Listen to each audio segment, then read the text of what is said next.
a difference. Enough is Enough, Soro Soke is the show dedicated to debate and discussion towards a better Niger for all of us. One day, our Niger go good. Now so then they talk good. One day, our mumu go do.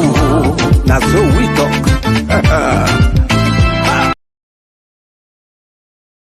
When it comes to choosing the right product for my skin, it's all about the ingredients for me. Niger skincare products are authentic, fresh, and best of all, completely organic. I love the Motherland Moisturizer. It's designed to smooth and soak in the skin without ever feeling greasy, and their Jade Roller has literally become a part of my self-care routine. Visit nigerskincare.com today and receive 20% off your first order. For beautiful skin you were born to love. Hi guys, my name is Yabo and I am the founder of Masasi B. If you're looking for unique African-inspired clothing and accessories, please check out my brand. All details are at the end of this video. Feel free to get in touch. Thank you.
Feels so soft. Curl pattern has just bounced back. Look at that. Without any product in the hair at all. When you use Sherma Haven's natural hair care product line, your hair flourishes and becomes the main attraction. Good evening, ladies and gentlemen, and welcome to another show, Enough is Enough, Soro Soke. Sponsored by Better Niger, I'm your host, Mr. Femi Oke. Welcome you to the show dedicated to debate and discussions towards a better Niger for us all. Tonight's show promises to be yet another interesting one, and we will look at the impact of Anambra 2021 on Nigeria 2023. My guests to deliberate this topic via StreamYard tonight are Ijele Speaks, the Vulture King, who is one of our prodigious investigative bloggers. Good evening to you, Ijele. Good evening, my brother. Thanks for having me once again. It's my pleasure. And hello, viewers. Thanks for joining us. We also have Asuzu Chinedu Peters. He's a publisher of Beer Voice International, Channel One, and a convener of Good Governance Ministry. Good evening, Asuzu. Are you there? It looks like we don't have him just this moment. He may be joining us shortly. My next guest to join us today is Mazi Obi Okoli, Ojelu Igbo Ozi. Good evening, Mazi, and welcome to the show. Good evening. Nice having me here. God bless you. Fantastic. And last but not least, we have Spencer Anyenwulu, who is the CEO of Prime View Television. Good evening, Spencer. Spencer? Okay, well, let's move on. Welcome to the show. Enough is Enough, Soro Soke. You can contact us, ask questions, and make comments on our Facebook and YouTube live handles at Prime View Television. You can also call in and be heard on +44 7939 895 108. Tonight, we shall look at the outcome of the Anambra election results, its impact on Indigo and Nigerian politics, and finish off with some current affairs. I'll start by noting the following. The people of Anambra State finally cast their vote following the removal of the senseless, mindless, murderous IPOB sit-at-home policy. and have chosen Governor-elect Soludo to lead Anambrans for the next 4 years. Can the former CBN governor deliver prosperity to Anambra, an elusive commodity in the whole of Nigeria? Will this victory awaken the cockerel at dawn in the land of the rising sun and shine brightly across the rest of Nigeria ahead of 2023 general elections as a viable third force many have been clamoring for in Nigerian politics? So before we start, let's go around briefly so the audience can learn a little bit more about our guests. I'll start with you, Ijele, whom our audience already know. They know you very well. How's your blogging going, and what is trending in your world? My brother, thank you once again. Yeah, everything is moving fine. Like, for those who don't know, my name is Chukwukachi Zoromo Febu. I'm from Umumundu Amanduba in the local government area. I'm that investigative blogger everyone loves to hate. And my brother, thanks for asking. Things have been moving fine smoothly as always. The attacks here and there from the people that want to shut every other person up. So only their voices will be heard. But nevertheless, everything is fine. Everything happening is what we expected. So nothing surprising. Other than that, I'm very fine and everything is moving fine with me. Thank you again for asking. Fantastic. I haven't got Azuzu, so I'll go on to Mazi. Please tell the audience briefly about yourself and what you are up to in the UK. My name is Mazi Obiokoli Ojeli Ibozi Ezinwaro Okibo. I am currently the president, the coordinator, Congress of Igbo Leaders United Kingdom, which is the largest Igbo organization in the United Kingdom. I'm equally the CEO of the Periscope News.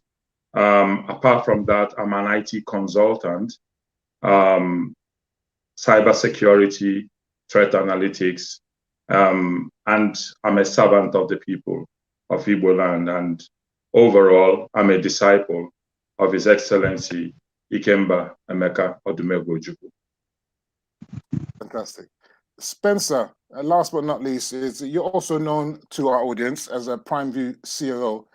You have been on ground for a while in Anambra, your home state, observing the election. Please fill us in briefly on the situation in Anambra post the elections. Are the people jubilating and celebrating on the streets in your area? Oh, thank you, Femi. Sorry for the slight interruption earlier when my mic was off, so viewers, apologies for that. But yes, I'm the co-CEO with Lady Marlene of Private Television. And of course, Femi, like you said, I've been on ground for the past 3 months now. And I was opportune for the first time in my life to actually witness an election in Nigeria, which I know not many diasporans have actually been on ground to witness. They might have done it earlier on in the early days, but it's quite different now. And I must say, it was quite an experience. And probably a bit later on down the discussion, I'll tell you a lot more about what my experience was. But I can tell you that in the land, in Anambra State, there's jubilation in the land. People are happy the way it turned out. People knew it was a peaceful election. There were not much killings or shooting. There was a lot of security presence, as expected. And it was a peaceful election in all ramifications. Okay, fantastic. Before we go on with the show and the questioning, we want to watch this short video just about Igbo politics and Anambra. Over to the producer. PrimeView TV, new media. Come on.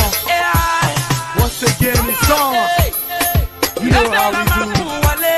MC Love Day here. Flavor in the house. On Sunday, on Wendy, on Sunday, on Wendy, on Sunday, on Wendy. Mastercraft on the beat. Yeah. Ready, pon, ready. Mastercraft on it. Flavor. Finally, oh, it's about to go down. You just the money, no be problem. Finally, oh, it's about to go down. When in the mix. Anywhere you go, if you don't see one man, no one make it butcher.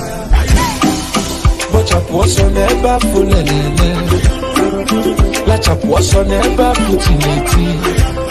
obodo siri ike na ndị Igbo ga-abanye abanye abafu ebulu ike wepụta ụkọchukwu nyela anyị nye nwa ka eji aga n'ụlọ iyo oko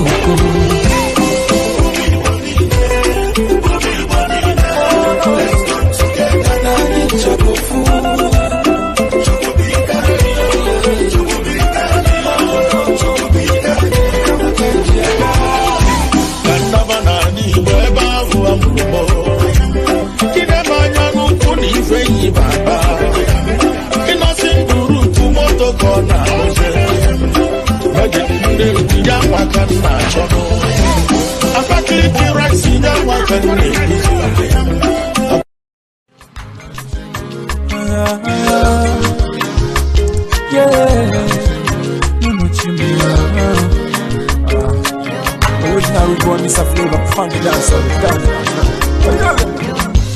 Akwamuna chimusaga, akwamuna chimusaga nenu wano. Oninya chukunya lumuka mujaga. Shiomale, akwamuna give for life wa. Ewume. Okono bandu na rusikenu, okoya kanye nayo. Mayo, wisdom and understanding, okoya kanye nayo. Okwajodolu oneka muga ponu, akwalele kamu nebe. Let's all strive for one Niger and a better Niger. We all want a better Niger. As you see, I'm still dancing to that lovely Igbo music. So that was a fantastic video intro. So the first question is going to go to you, Ejila.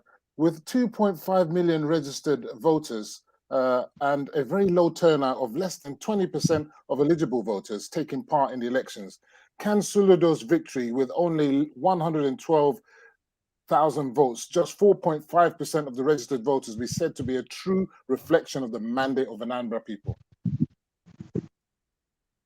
Of course, it's the mandate of the people, and when I talk about the people, I mean those that want to participate.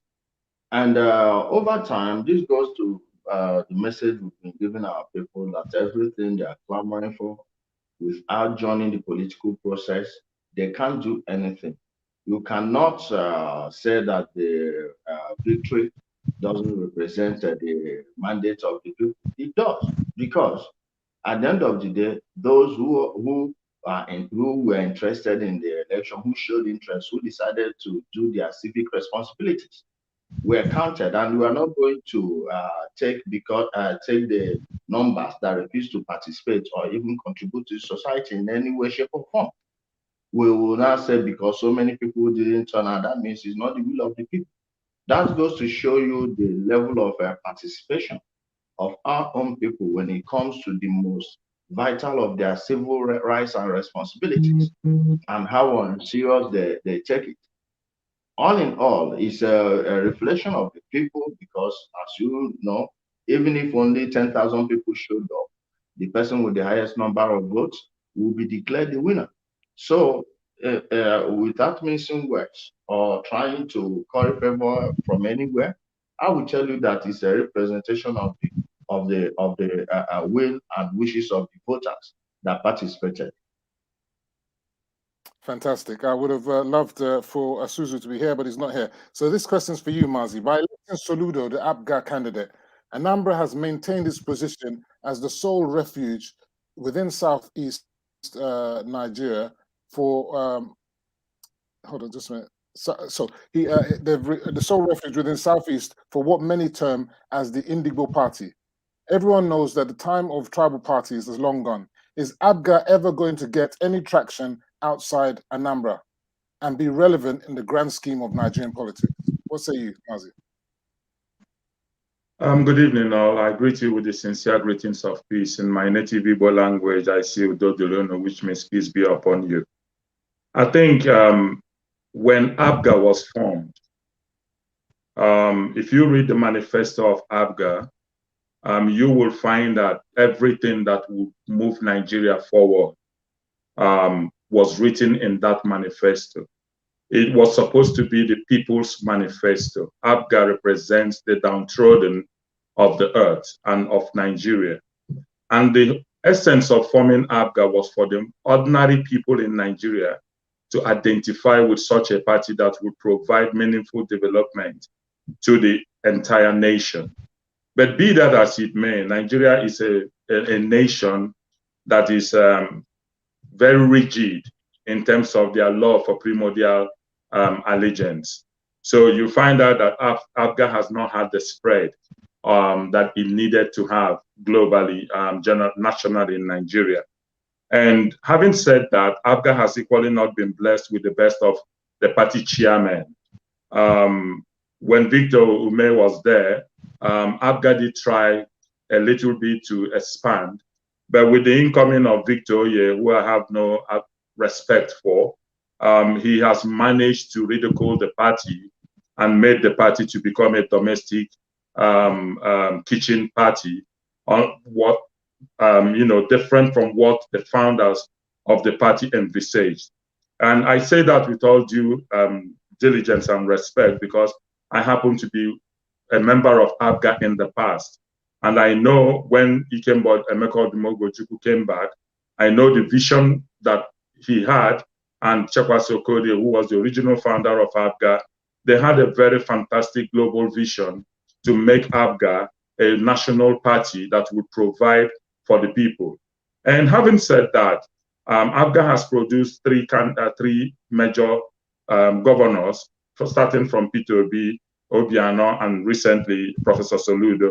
You can see that when Peter Obi was there, Anambra developed greatly. And apart, if I speak correctly, apart from Sam Onola Akambakwe of Imo State, Peter Obi stands as the second best governor in Igbo land. He did tremendously very, very well as far as we are concerned. I go by statistics. I go by physical things that I saw during Peter Obi's reign. And then Obiano stepped further and did his best. We expect with the incoming of Soludo that ABGA will be transformed and ABGA will begin to provide, to manifest itself as a party that will take care of the needs of the ordinary Nigerians, not just the Igbo people, but that ABGA will expand. We need somebody like Soludo with a solid vision for tomorrow, a digital-based governor that understands what governance is, having tested the waters. We expect to see a new chairman for ABGA so that we can then begin to move this party forward. ABGA needs to expand beyond Anambra State and stop being a domestic party. Thank you. Okay, thank you. Let me bring Spencer in. Spencer, has this election victory changed anything on the ground? As Soludo's victory was inevitable. In Nigeria, when you try and fail with one party, you jump ship to what many call any party in power to win at the polls. If Soludo, who many are judged to be the best candidate, was still contesting under the PDP umbrella, he would have lost this election, isn't it?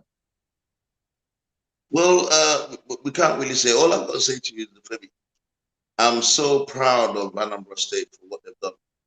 I can hear Mazi Obiokole trying to run down ABGA at the moment, but ABGA as a party have proven that they have the steel metal, and they still have the soul and heart. They have the pulse of the Anambarians at the tip of the finger. Now, I was at the polling units and I saw what happened physically. What happened was Anambarians believe in this party. They believe that this party is theirs. The mantra, is something that's in the blood of even the women, the youth. What was happening was there was massive votes buying. I was a witness to it. Massive vote buying across parties. And they were doing it openly. I did a video which I sent to you guys, and I called it business centers. That's what happened in our state. But all parties were involved in it, right? But what still happened was that Anambarians ultimately understood that, look, what happens and has been happening, for instance, in the Southwest is what we need to start happening. So we needed to start happening in the Southeast. In the Southwest, what we saw was a consistent, you know, alliance and positioning of a party. We had somebody like Tinubu pulling his people together, having a party, winning over states, and gradually taking over the region and using that as a bargaining chip to come to the center. ABGA has been trying to do that. Now, what we saw was happen with Imo State. Imo State did that, and eventually they moved away to APC. But we never had that consistency. What we need in the Southeast at the moment is this same mantra of creating our own political party. That was the vision of the founding fathers of ABGA. We need to come together, have one party in the Southeast, and use that as a bargaining chip. But I must tell you, in Anambra State, Anambarians understand this matter. And it's only time if other states in the Southeast could understand and say, look, maybe, I don't know if it's too late now, we need to align, have one party that we can work with, use that as a bargaining chip, and you see that things start moving. In Anambra State, people overwhelmingly voted for ABGA. I was at polling booths, I made phone calls across places. People still believe in the party, believe in the manifesto, and Saludo was the best candidate. We saw all the candidates across, whether you like it or not, it's clear for everyone to see. Chukuma Saludo was the best candidate for Anambra State. Let me bring Ejila back into the mix. Ejila, Andy Uba is adjudged to be by many to be an imposition candidate from the center, like Hope in Imo State, and the weakest of the three main candidates. They're also questioning not only questioning his certificates, but his maths, wondering how he managed to get over 230,000 delegates to vote for him during the sit-at-home orders, and then people say that was a phantom direct primaries. So if Andy Uba also, who was part of PDP, if he stayed with PDP, which he won a number of governorship previously, he may have got more votes. Could this be why he was roundly rejected at the polls? Let me tell you the truth, which I believe so many people are shying away from. APC went into that contest with one of their hands tied behind the back. And that is how the primary was held. Mind you, this is a party that was going into a deep territory. I would call it a political enemy terrain. You are threading, and the last thing you needed was a divided house. A lot of people were shortchanged in the APC primaries, just like it happened in ABGA primaries. But then what the ABGA candidate had going for him was the power of incumbency. And it was easy for the governor to rally the people around, get them to bury their hatchet, which did not happen in APC. I would attribute the failure of Andrew, but not to a political party anywhere. If he was in the PDP around this type of campaign, he would definitely fail. You don't harm the people that would have helped you in the general election.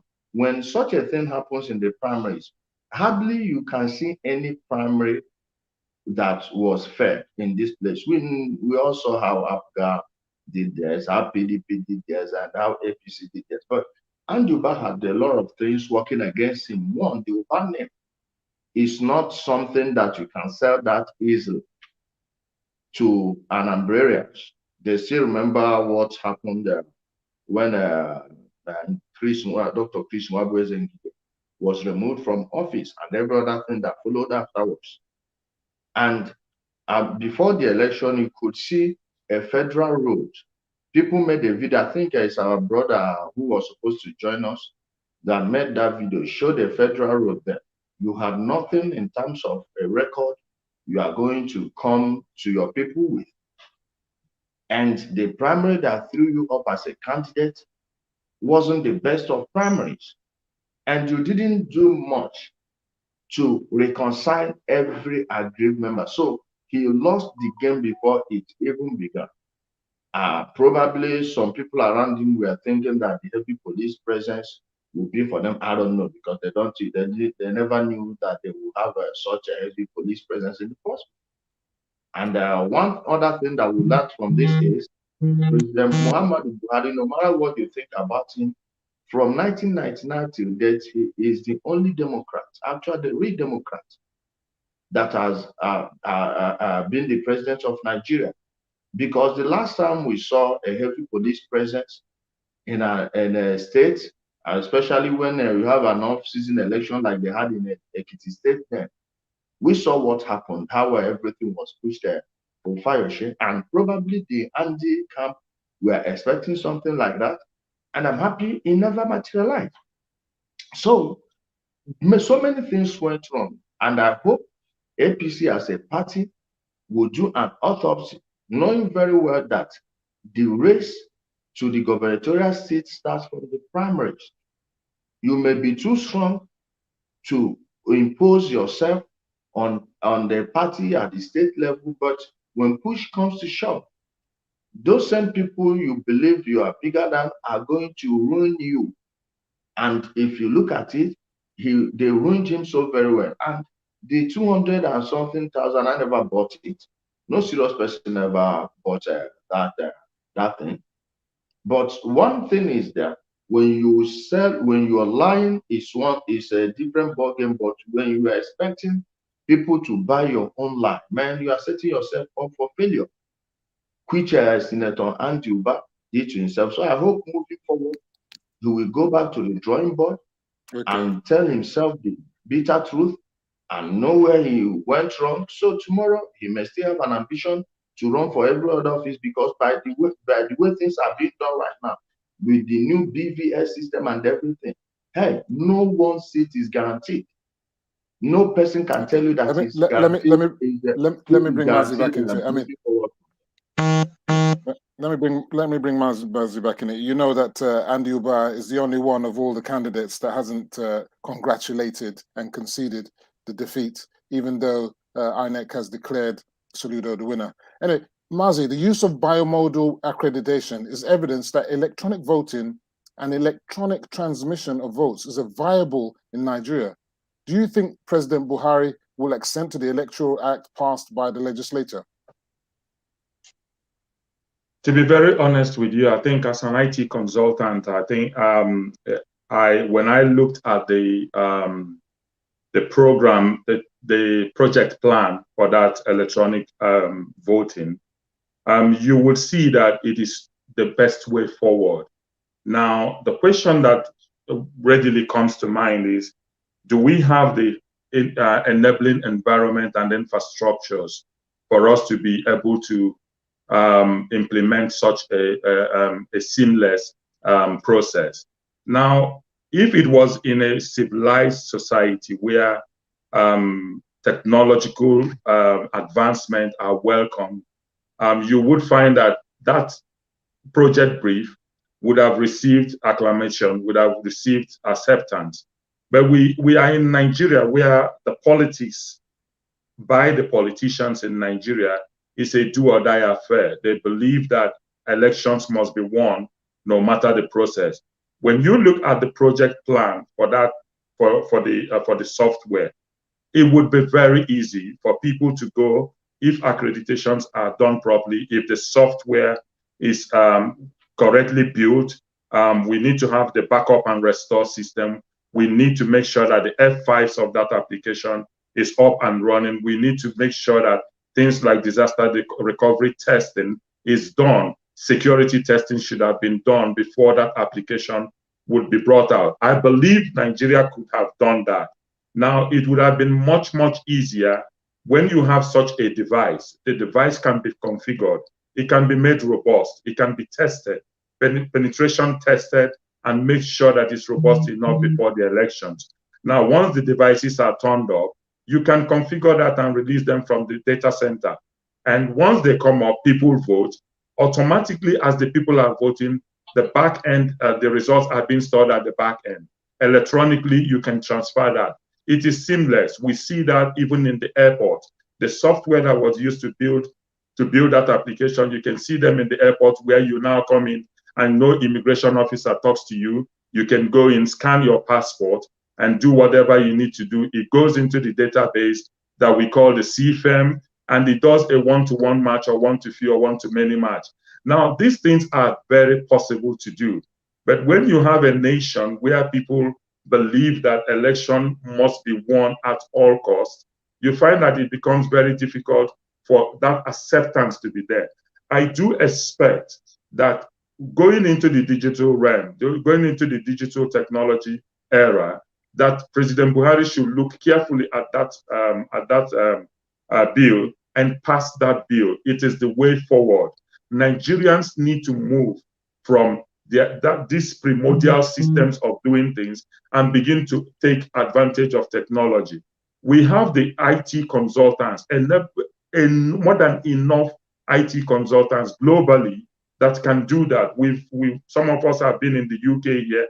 I worked for the UK Border Agency, and we tested the CFM, which is being used globally now across UK. So we know these technologies work. We've seen them work.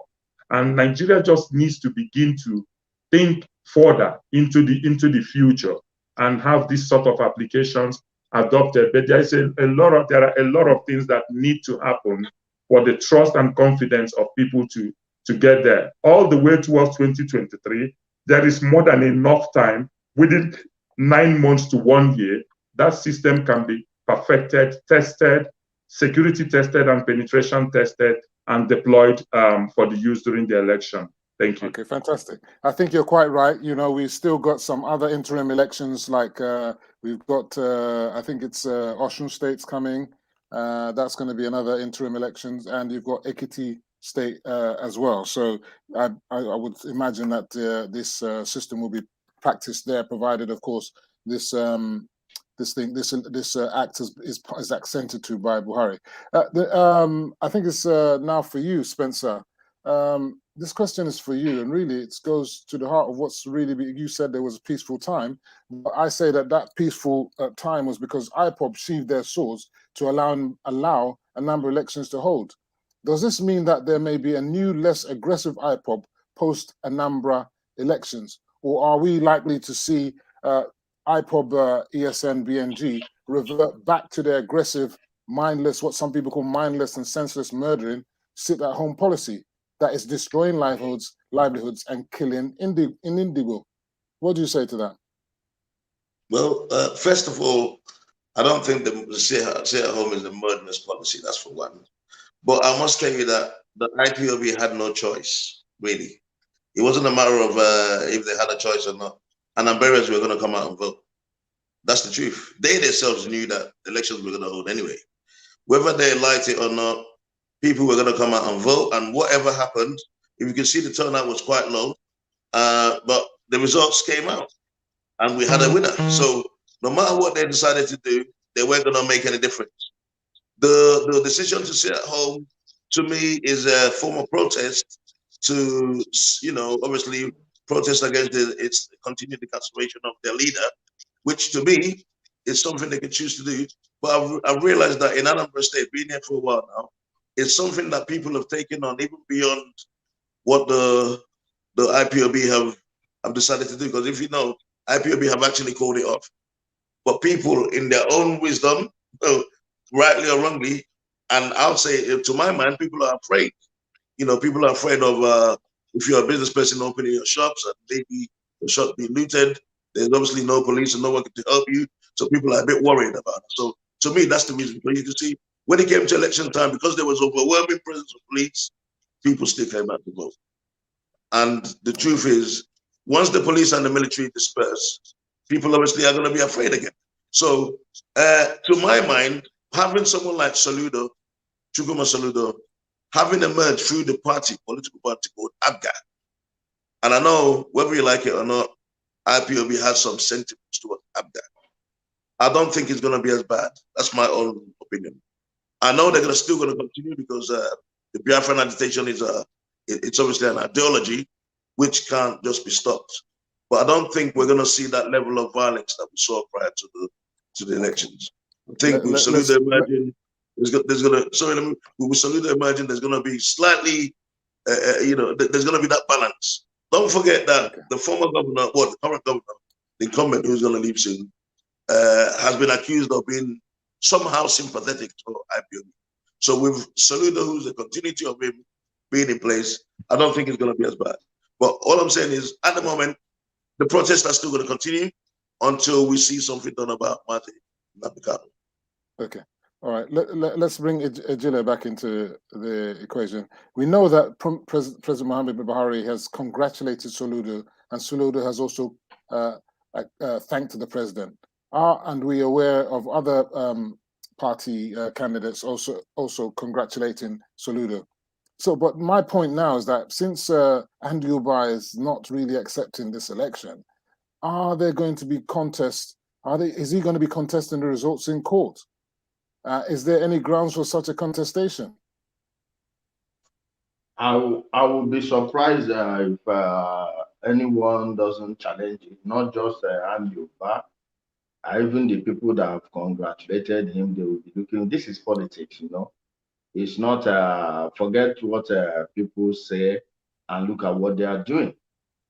There is no, I would be very, very surprised if he doesn't contest it, but then we'll have to see what he's standing on as he's contesting it. Of course, anyone can contest an election, but we just have to see what you're standing on, whether it merits cancellation of the election or declaring of another person as a winner.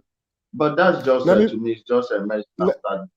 Let me follow up to that. We know that the contestations in court is the usual custom in Nigerian elections. So can we expect a situation where the third place can emerge as the first place, compliments of the judiciary open to the highest bidder like Judas? And will the people of Anambra accept such an outcome?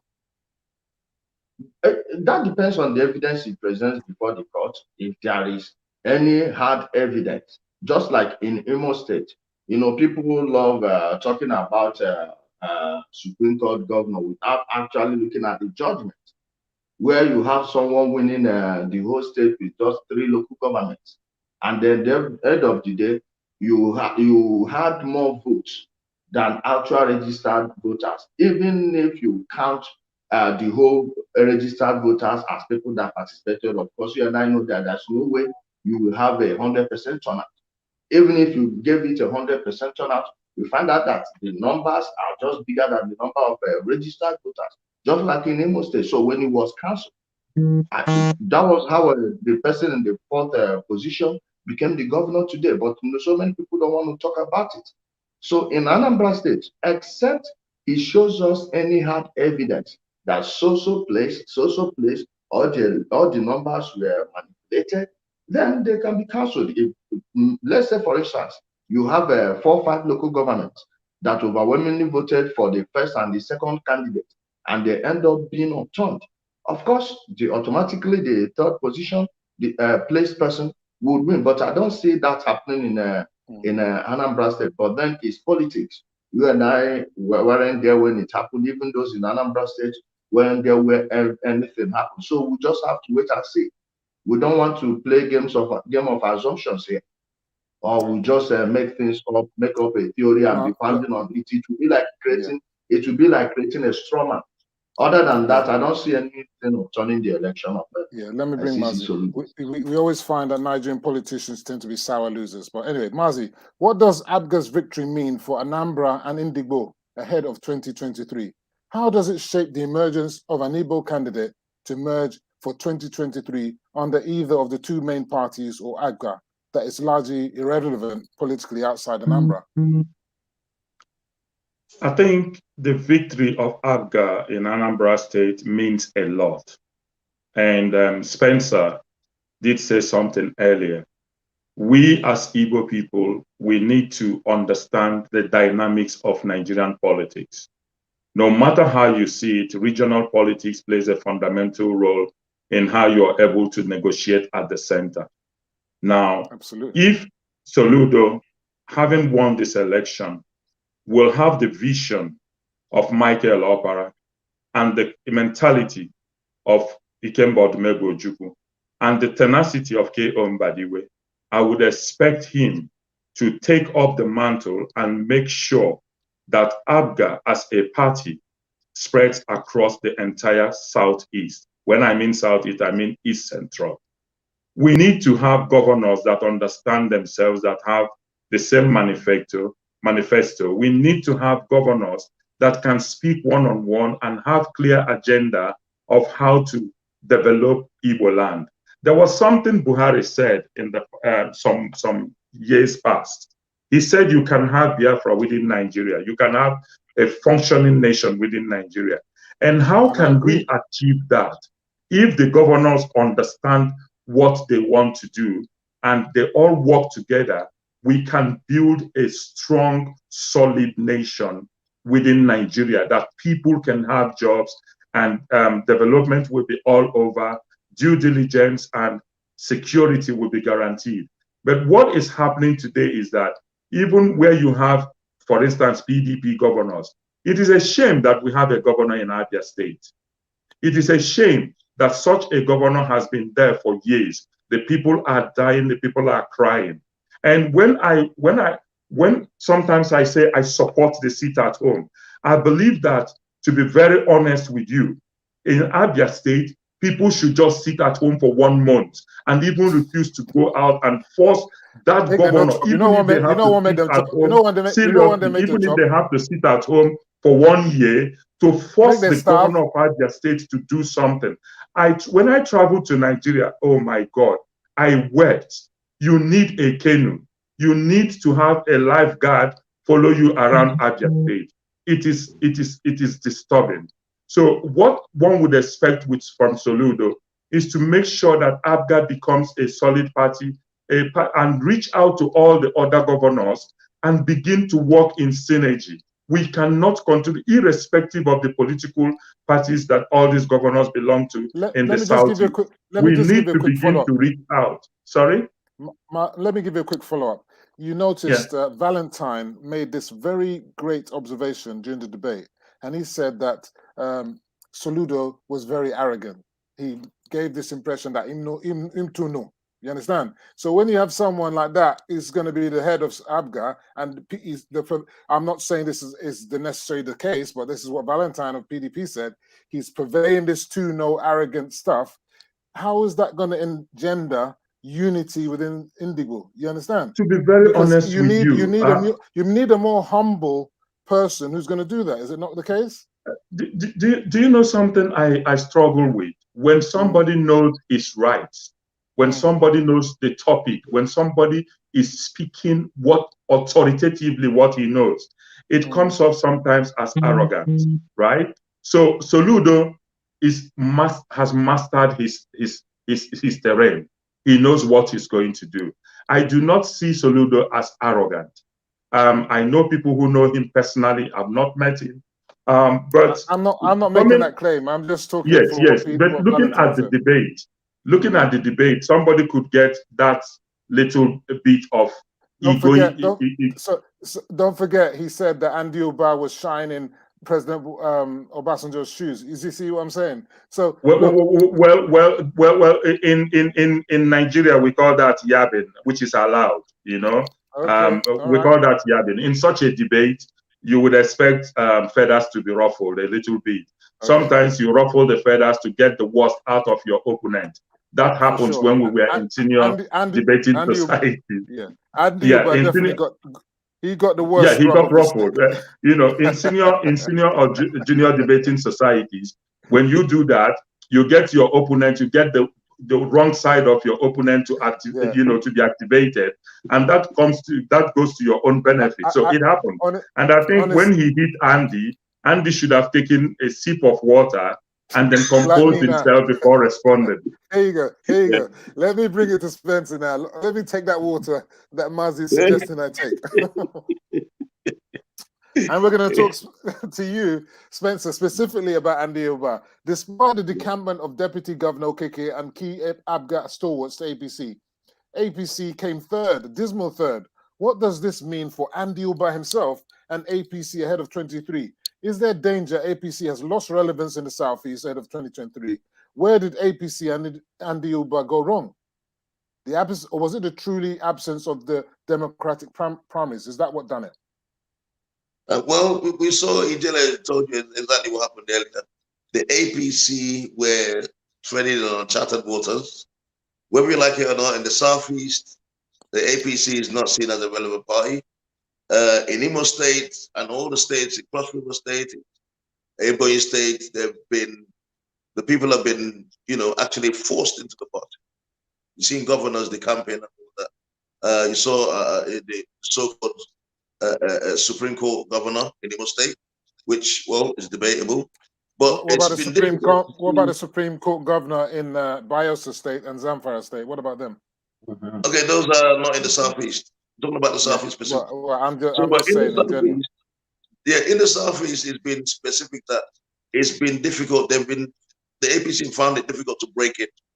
And the Southeasterners, whether you like it or not, I mean, I came into Anambra State and I had to do my findings. And I went around, I looked around, and I realized that people in the Southeast do not warm to the APC. It's a fact. Okay. It's like going to the North and talking about ABGA. It's not going to work, right? That's exactly what's the truth. Now, the APC, it's difficult for them to break it. In the Southeast, what you have at the moment are people dragging the people by the scruff of the neck into the party. The PDP holds sway in the Southeast. That's a fact. Now, from the South, the PDP and the ABGA party. But in Anambra State, even though we see ABGA as a regional party, the people are still holding on to it. I'm telling you, it's a fact. Is that because of Ikemba? Is that because of Ikemba? The memories of Ikemba. Well, Ikemba left for us. So in Anambra State, because we're from Anambra, Ojukwu was from Anambra. We know Ojukwu wasn't the main fan of the party, it was Korea, but Ojukwu saw this as Nkabu Nkai. This is ours. Hold on to it. And he told this to Anambrarians. That's why we find it difficult to let go of it. Now, we're yet to see what will happen in the future.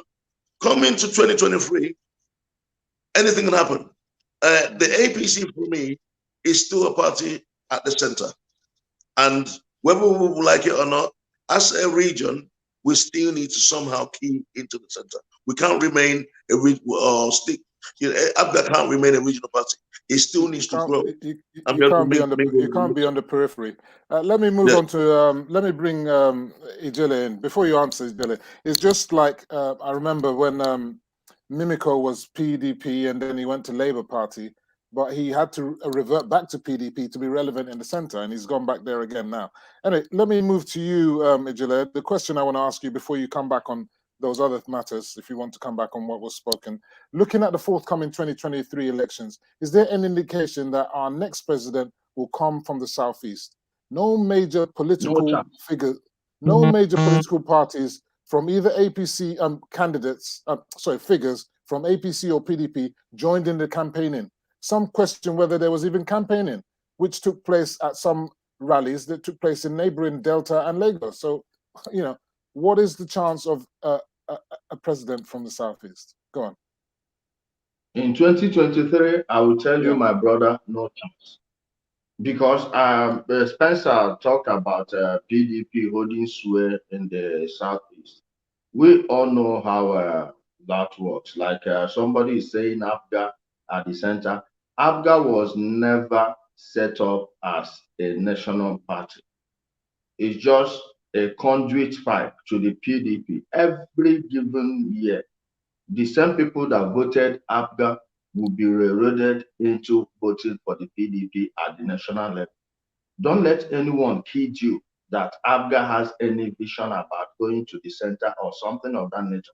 And when it comes to the federal elections, they know why they channel people to the PDP, because that's where most of the people that bring the money are.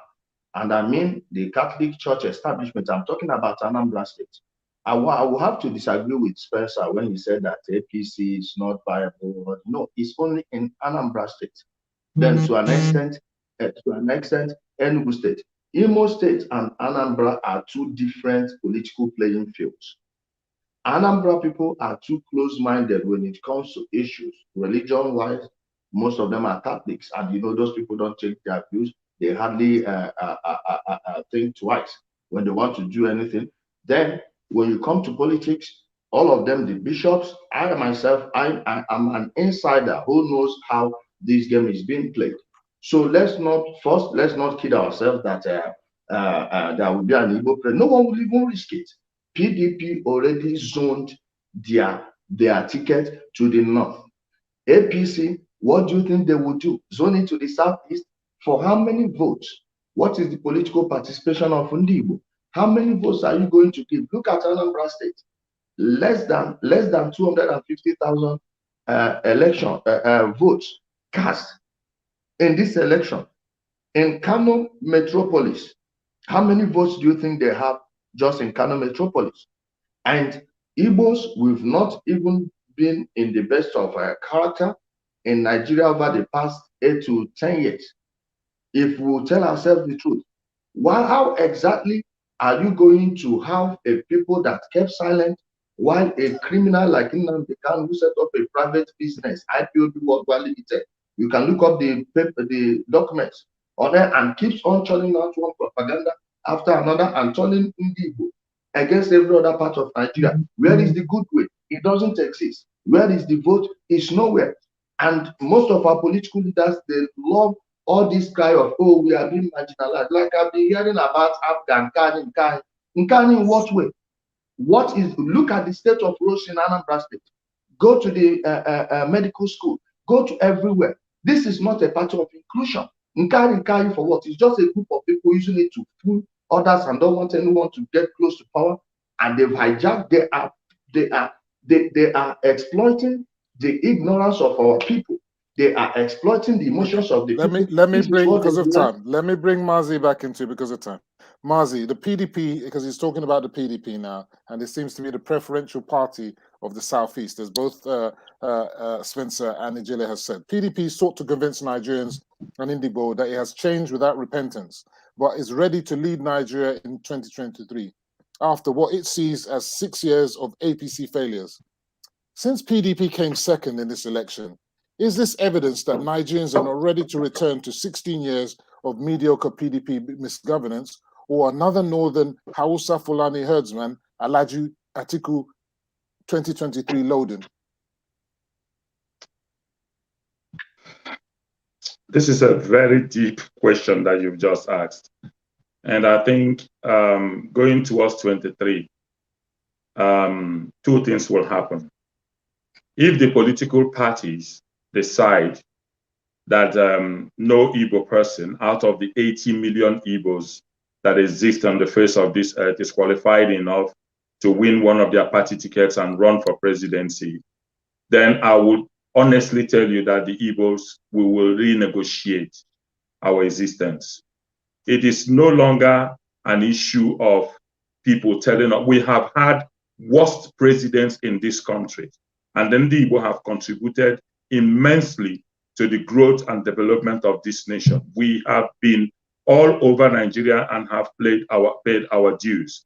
And I think the time has come when we as Igbos must stand up as men and say enough is enough. If this marginalization and rigmaroling continues as an aftermath of the war, it means that we are still being penalized for the war. We have had worst people come and run the presidency. Now you will tell me something that in politics, it is the number and the dynamics of politics that work. And we have been in politics and we know how this so-called dynamics works. Let nobody deceive you. Let nobody come and tell you that you don't have the numbers. Every people have the numbers. Now, when you have apathy in voters, what you notice is that when the government is not doing what it needs to do for the people tend to ask themselves the question, why do I need to vote? And why why do I need to vote in an election? So let us be very, very clear here.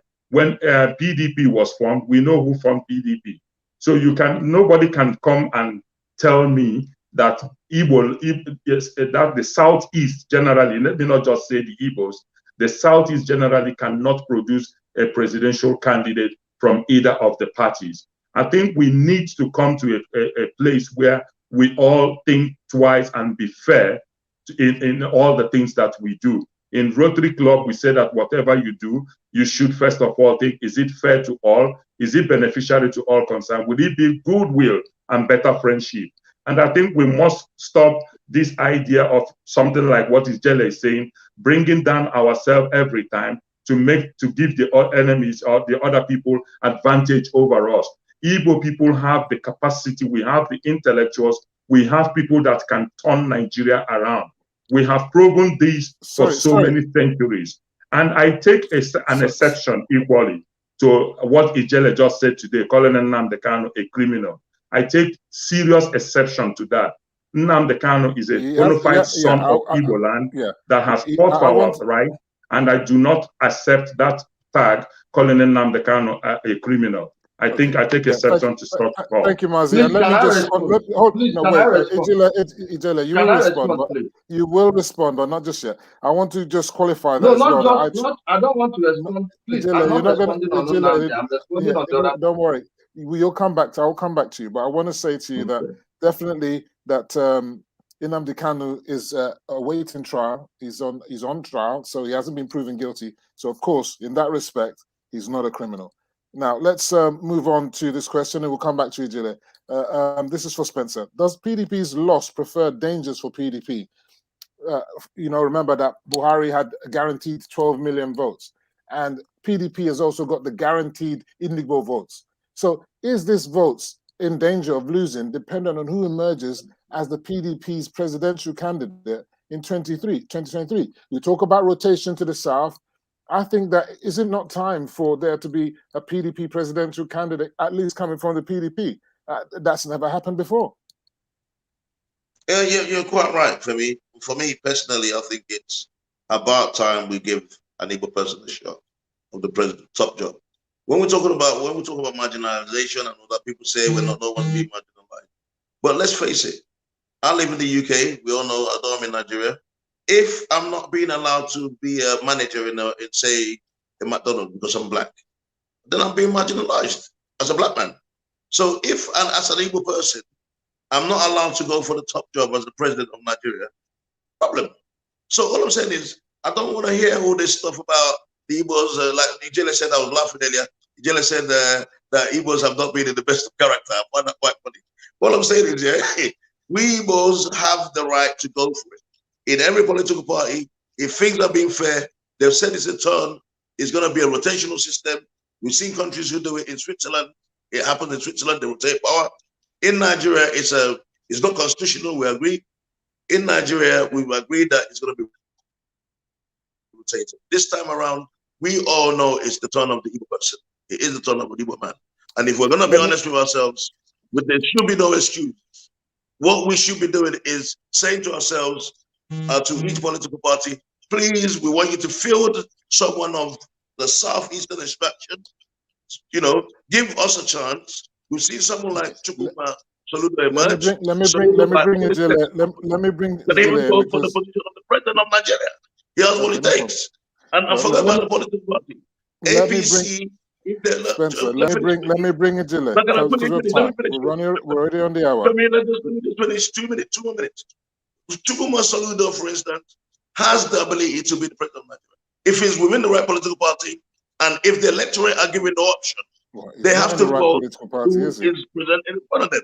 So all we know is, if all political parties say, as a matter of trust, as a matter of fact, we want to bring someone of Eastern extraction, the electorate will have no choice but to vote someone. Let's bring Ijele into this point. Look, Ijele, they've talked about rotation to the south, and some people are talking about to the southeast because they've never been president for 61 years. But the gentleman agreement in APC never talked about the southeast because, to be honest with you, the southeast are almost irrelevant in the APC. I mean, there is a southeast element, but it's too small. As we know, democracy and politics is a game of numbers. So depending on how big you are in that party, that's how you can influence it. But anyway, what I wanted to, before you come back on if you can remember what you wanted to say, many people in Indigo, they decry President Buhari and accuse him scornfully of being a hegemonistic Hausa Fulani herdsman in the leadership of Nigeria and marginalizing Indigo. Can we really take this claim seriously if Indigo seek to vote en masse for Alhaji Atiku, who is another Hausa Fulani herdsman in 2023? Because it looks clearly like PDP are going to go to the north. because they've already said that their presidential ticket is open. They're not zoning it to the south. My brother, let me tell you, like when you want to talk about the people that have helped Ndibo, let's take it like this. When they started the railroad projects, so many of our people protested that they needed roads. Let's not forget that. And between, I think that it's either in 2006 or 2005, Enugu Okigwe Port Harcourt Express Road was awarded for 266 or 268 billion naira. 265, or let's say 260 billion naira of those days is nearly 1 trillion naira of today. Where is that money? The second Niger bridge and the dredging of River Niger used to be the two things that will always appear on every budget. I'm coming, please. I'm just trying to, I wanted to wrap up because we're going to go on a break and then we're going to come back because we're on the hour already. But go on quickly. Maybe we can just go to the break so I will have time to, let's go on a break. Enough is enough, Soro Soke. We're going on a short break and we'll come straight back. When it comes to choosing the right product for my skin, it's all about the ingredients for me. Niger skincare products are authentic, fresh, and best of all, completely organic. I love the Motherland Moisturizer. It's designed to smooth and soak in the skin without ever feeling greasy, and their Jade Roller has literally become a part of my self-care routine. Visit nigerskincare.com today and receive 20% off your first order. For beautiful skin you were born to love.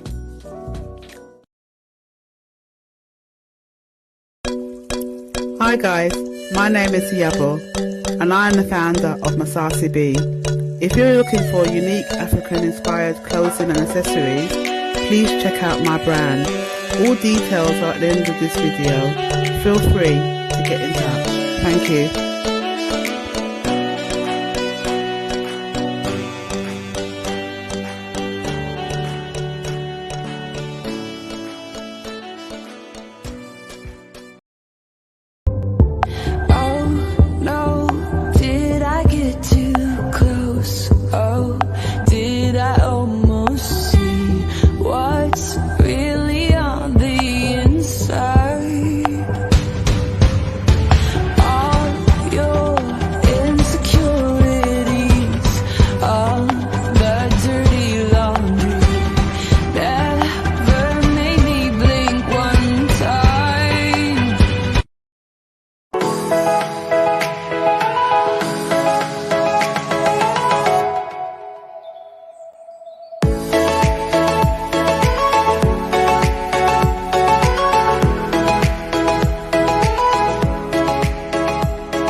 Curl pattern has just bounced back. Look at that. Without any product in the hair at all. When you use Sherma Haven's natural hair care product line, your hair flourishes and becomes the main attraction. Welcome back to Enough is Enough, Soro Soke. My guests still remain Ijele Speaks, Ambassador Spencer, and Mazi Obi Okoli. Now, before we went on the break, I just want to say to everybody, you can call in and send messages. I mean, you can send messages or ask questions via our Facebook and YouTube handles at Primeview Television. You can also call in on +44 7939 895 108. The number's scrolling at the bottom. Ijele, you were speaking. Come on, finish off. Okay, please. Like I said, this PDP, let's put them to test. From 1999 till date, let's go by Spencer's word that they've been in control of the Southeast. Now, what did we get?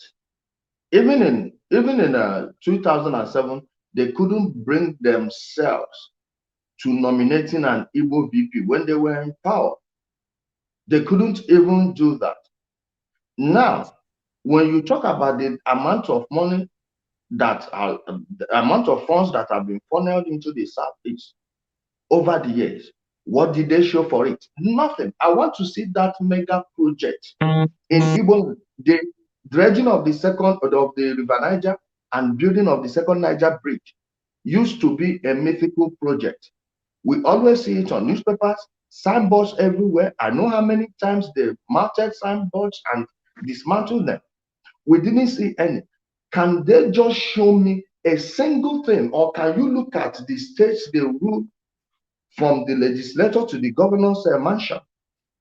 No pun intended when mentioning governor's mansion and talking about Abia State, because till now they don't even have a permanent government house.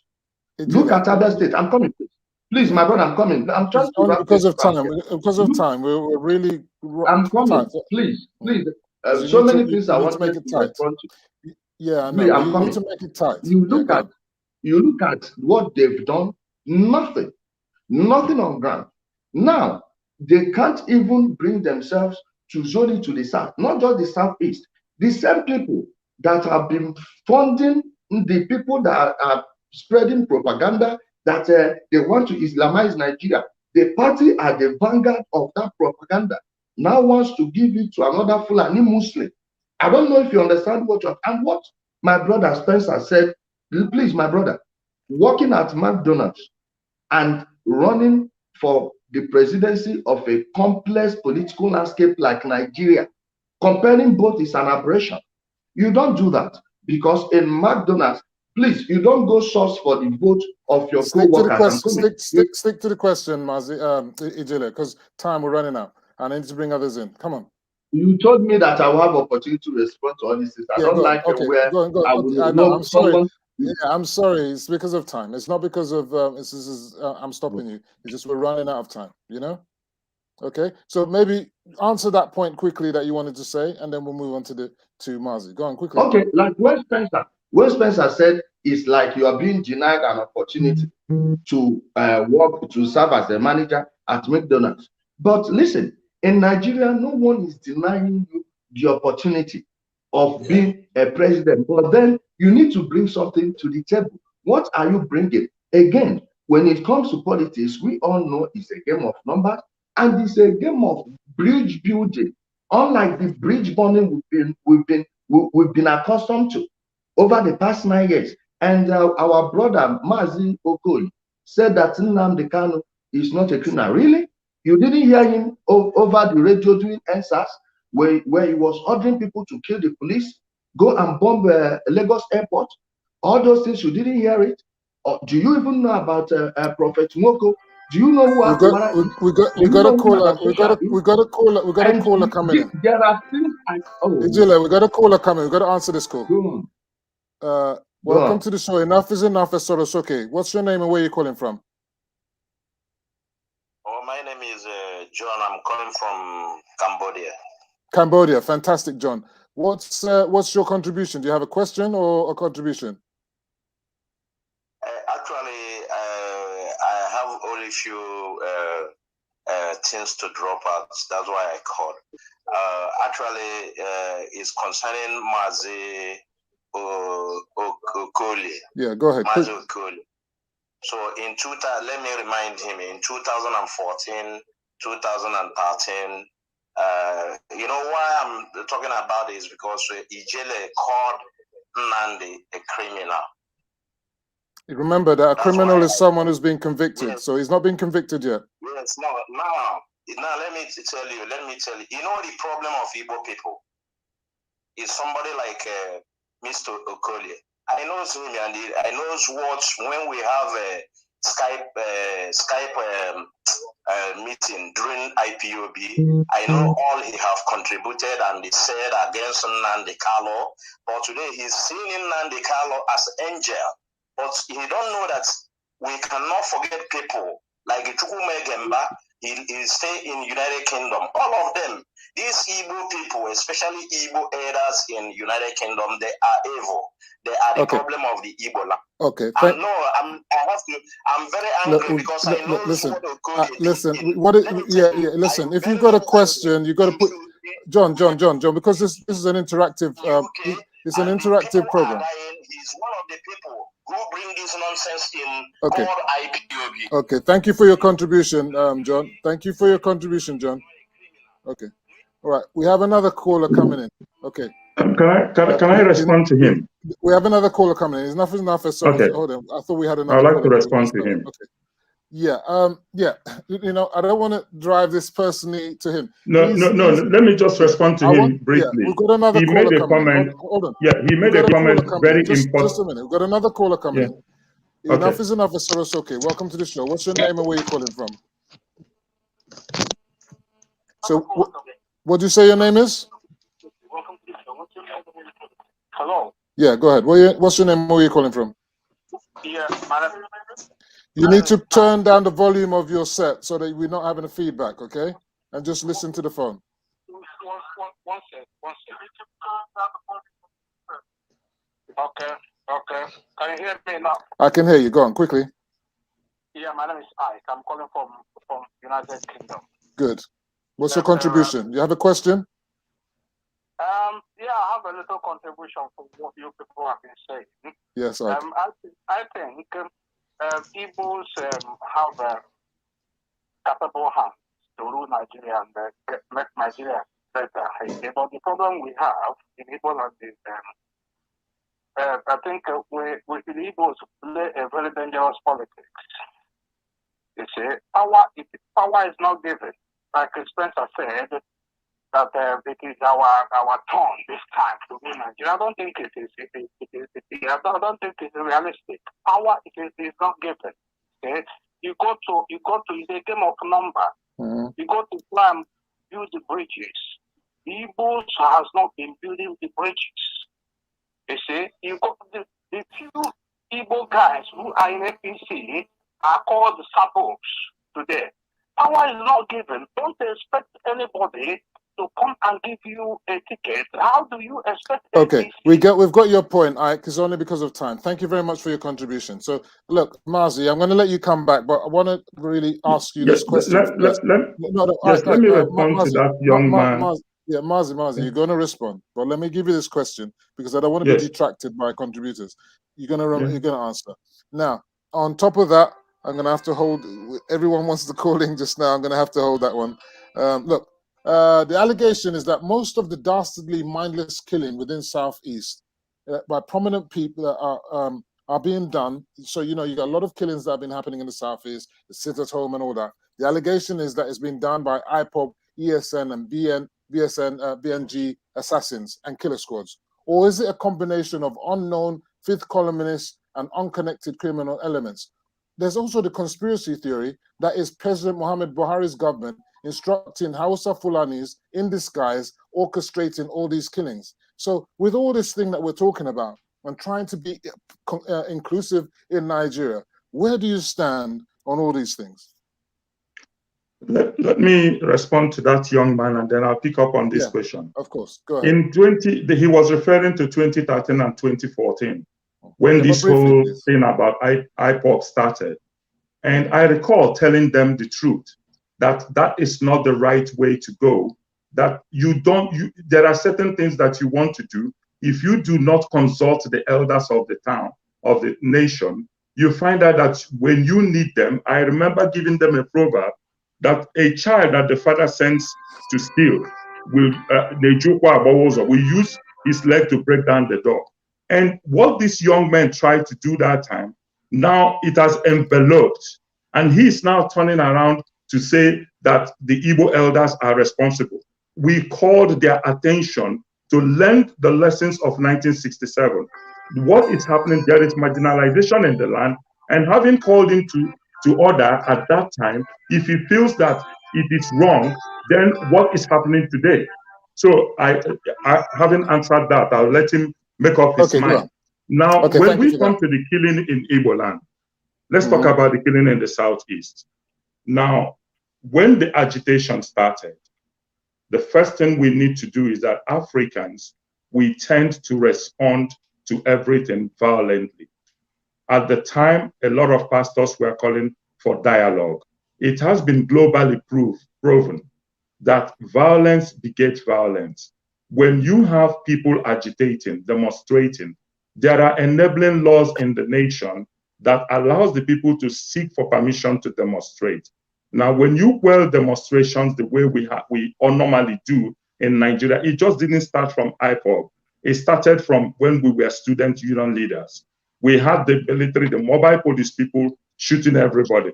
Now, what is happening in Igbo land today is a combination of multi-dynamics. You talked about the fifth columnist, you talked about ESN, you talked about political talks. Go back and listen to the speech made by Hope Uzodinma when the attack in the prisons happened. Who did he put the blame on? Did you listen to the debate where Professor Soludo said something very important about the dynamics of the security situation in Anambra State? I think the security apparatus in Nigeria they have all the technological know-how to study what is happening today and not just put the blame on one group alone. There are multi-dimensional elements at play in terms of the security situation in Nigeria. Now, the governors, again, they need to do a lot. When the attacks were happening in the farms, there was a call to all the governors to do something. The Yorubas responded with Omoteku. Now, what did we do in terms of enabling the vigilantes in the group through a group like ASETU to have that global representation? We all need to take the blame for security situation happening in the eastern part of Nigeria, from the politicians to all the people having a role to play in what is happening in Igbo land today. Everybody is responsible. Security is the people's thing. When you know about criminals in the society, it is our responsibility equally to report them. Now, if there are evidences, let's have order. Just let him say if there are evidences to prove that IPOB or ESN is responsible for it, then it is reprehensible. Nobody supports violence. And Igbo land has been very, very peaceful for a lot of years. And as far as I am concerned, if anybody kills any Igbo person, that person should be held responsible for that action. We do not want violence in Igbo land. But how do we curb this violence? Through dialogue, through forensic investigation, to find out who are the people responsible for these acts. And if we find them, we should arrest them and deal with them as the law stipulates. But I do not want to believe that there are only one state actors involved in the entire violence in the Southeast. I don't think it's only one state actor. Okay, let me, Ijela, if you could just have some decorum now. Welcome to this show, Asuzu of BVI, that's Bia Vision International. Now, sorry we couldn't get you at the earlier show. Many people have been clamoring for your presence. This question is for you.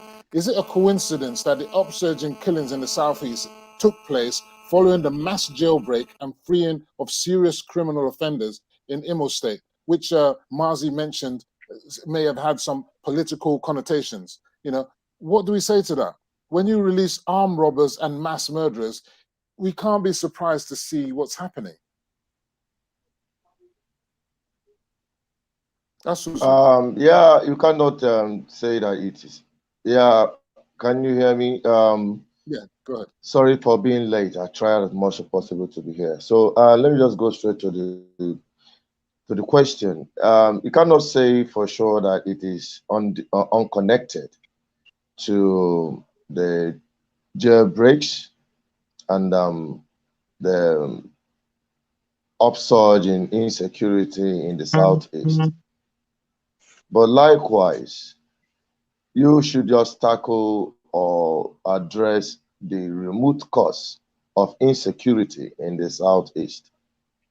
And I go by what Mazi Obi has said concerning the failure mainly of the government of the Southeast. They created the lacuna, the gap, the vacuum, which non-state actors decided to fill in. I remember championing the campaign to ban open grazing so many years, working with different bodies, Pan-Igbo organizations like Alibo Development Foundation. They have also submitted draft copy of ban on open grazing for a long time, having seen that that is the boiling point of insecurity across Nigeria. But they remained adamant until it came knocking on our doorstep.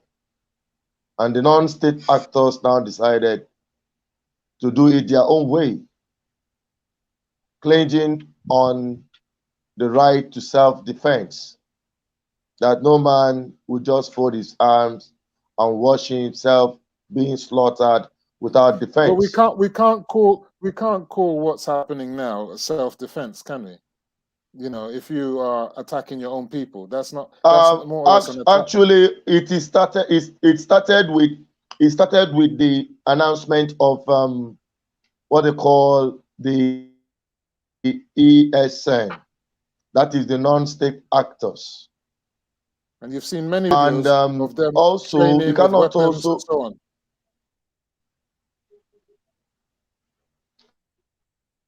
Yes, that's what I'm saying. The ESN is a Southeast.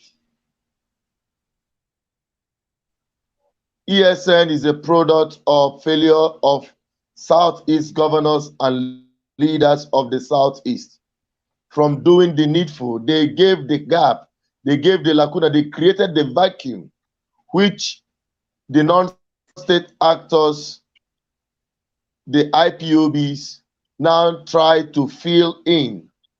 Now, okay. Let me hold from there. Yeah, let me hold you. Yeah, go on quickly. We now started seeing. Okay, we now started seeing the unknown gunmen. Unfortunately, it was attached with the sentiment of IPOB trying to stop election in Anambra State. And it is on record. I came out to announce to our people to disassociate themselves with unknown gunmen because their mission had nothing to do with Biafra or the agitation. That from what I am seeing, it is politically motivated to create insecurity in the Southeast so that Southeast will be flooded with security operatives, which we have known for so many times on record have seriously decimated communities in the guise to put in place security. Okay. Let me in those bring places. others. Let me bring and that others is exactly in on that what we now started seeing. Yeah. Let me bring others in now. So It's okay. It's time for Spencer. Spencer, we're going to move into current affairs, but I just want to wrap this up now. You know, are the so-called unknown gunmen really unknown? Don't we all know who they are? You live there, you know who they are, the bad boys. You know, why are people putting their heads in the sand in ignorance? Surely the scourge, and we've seen videos of these so-called IPOB, ESN, and Biafran National Guards en route to their actions. These are not things that people are making up. They're speaking Igbo, they're not speaking Hausa. They're saying what they're saying, and they're saying it with gusto and with a bang in their chest. You know, so these things are there. So why do we now say that we don't know who these gunmen are? Well, Femi, you're right. Actually, you're correct. The truth is, we actually know who these people are. We saw during the NSARS protests when Mazi Nnamdi Kanu himself openly, the records are out there. We can't hide our heads in the sand or play the ostrich. You know, that's why sometimes I find it sad that people come on air and they blatantly try to lie and camouflage the truth. Mazi Obiokoli obviously I don't know if he's heard some of these, it's there out there on the internet where Mazi Nnamdi Kanu was telling people out there to go out, kill police, kill soldiers. It's there. We cannot lie. We tell ourselves or call ourselves Igbo men, don't tell lies, right? It's there for us to listen to. Now, when someone's out there telling them to go and do it, and they actually carry these things out, why do we now turn around and tell we don't know who are doing these things? We know who they are. Obviously, of course, we cannot say categorically that some people are not taking advantage of what's happening. Of course, there's that element as well. It's like when there's protests, for instance, people hijack protests. The NSAS protest, as far as I'm concerned, was hijacked by some unscrupulous elements to their own ends. Obviously, similar things could be happening as well with this so-called unknown government. But in the main, we know who made utterances, who made declarations, who gave out instructions, and these instructions were adhered to. Things were happening. Prisons were broken into. People were being killed. Politicians' houses were being raided. Soldiers were being killed, policemen. So to say suddenly we don't know who's doing it, to me, I see this as the height of hypocrisy. And let me bring Ejile not being a true statesperson. Okay, let me bring Ejile in because of time. So I want to say thank you all for that topic on Anambra and individual politics. We may bring some other questions into the mix as we go now into current affairs. Ejile, this question is for you. I would like to weigh in you on can this. Do that in the mix. You can do that in the mix, but let's answer this question because of time. The police have arrested 14 suspects, and I don't want you to be elongated in your answers, please. The police have arrested 14 suspects for the alleged fake raid on Supreme Court Justice Mary Odile's residence. These include a fake superintendent of police, and an Islamic scholar, and a soldier. Will this put paid to the conspiracy theorists that claim the executives of President Buhari are abusing their powers and arresting court judges illegally? Mind you that the police that arrested these people and made this public and paraded them have an inspector general of police. What's the noise? Go ahead. Can you hear me? Go ahead. Yeah, we can hear you. Go ahead. Mind you that you are talking about a police that is totally under the control of President Muhammadu Buhari. If President Muhammadu Buhari or anyone around him had a hand in that, why would the police parade those people and make everything as open as possible? That is where the question should come from. Listen, we live in a country where people have been brainwashed. When you talk about brainwash, unless IPOB is exposed to the fullest, the damage these people did to the minds of our people. Are we talking about the big house Sudan? Are we talking about setting up ESL? Let me tell you why he set up the ESL. I forced him, I pushed him into it. Because every year, 2014, 2000, what's the name?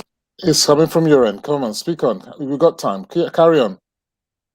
Okay, 2014, 2015, he promised them that he will give them Biafra, that Biafra is there, no need to go for any election, don't vote, don't participate, don't do anything. In 2020, he repeated the same thing, and we held his foot to the fire.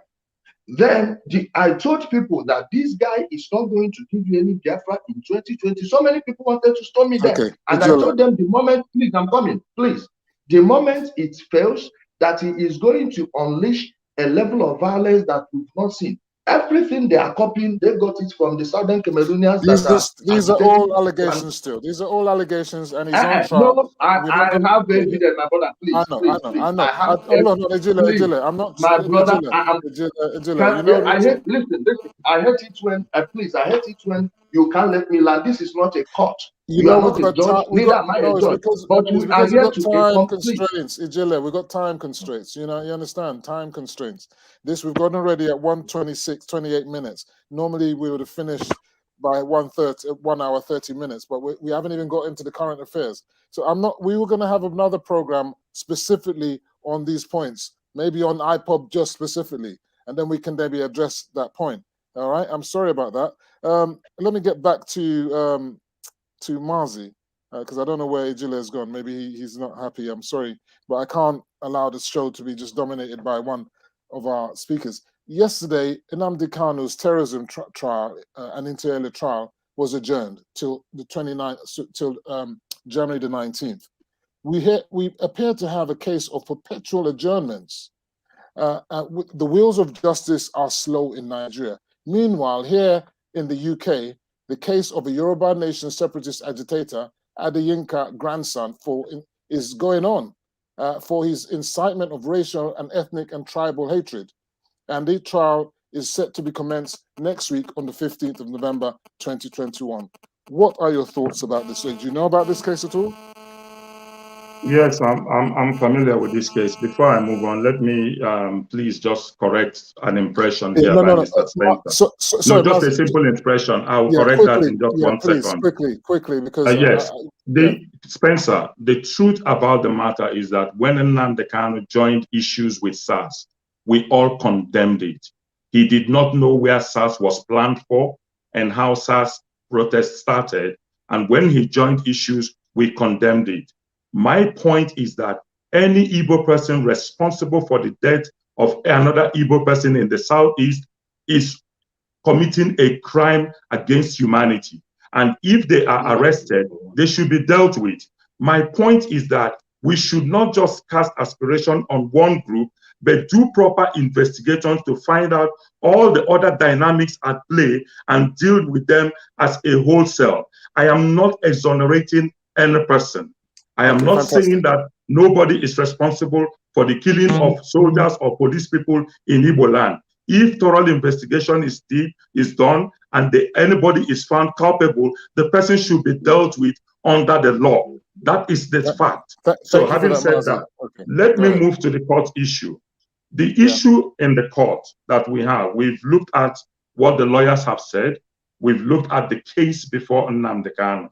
The first thing we can't discuss the case. What we're just saying is that whereas in Nigeria, the case is, perpetual adjournment, we have a similar case in the UK where someone is inciting ethnic hatred and hating of fellow Nigerians. That's what we want to talk about. Comparing the two. The case in the UK, you know how the UK authorities work. They do their investigation, they gather the evidence. You saw the arrest. They went in there. Same in every country. Yes, they read out the rights, the crime he committed against him, and they took him in. Now the case is ongoing.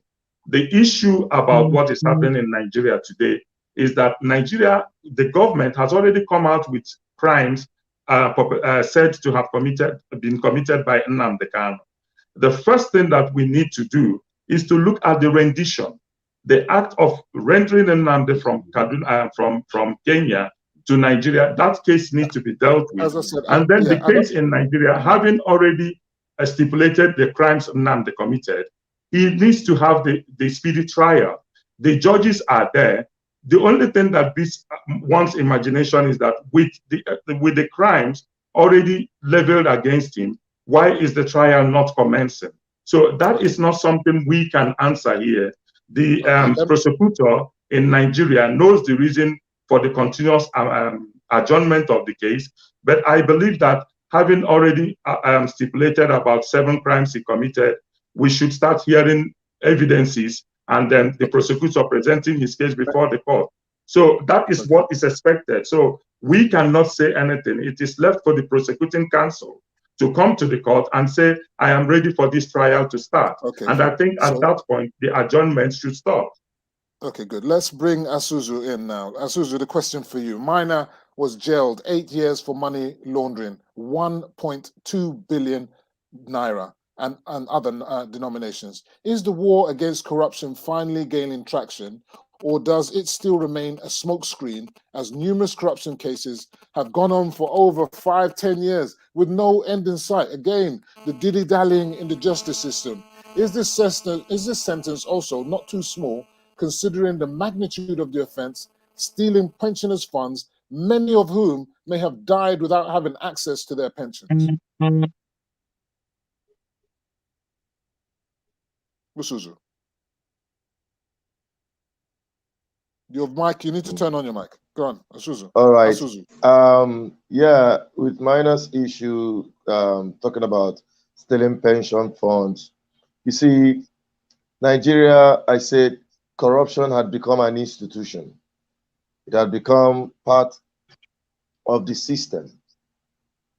I wouldn't say that because of the case, he was given 8 years.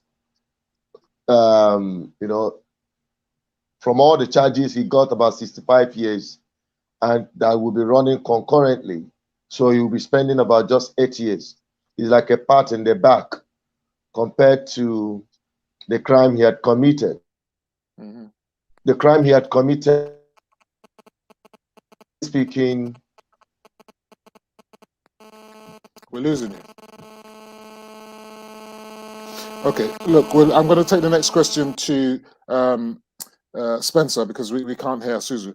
We'll come back to you, Suzu. Spencer, going back again on what's currently going on. So I must say that we lost you. We lost you, Suzu.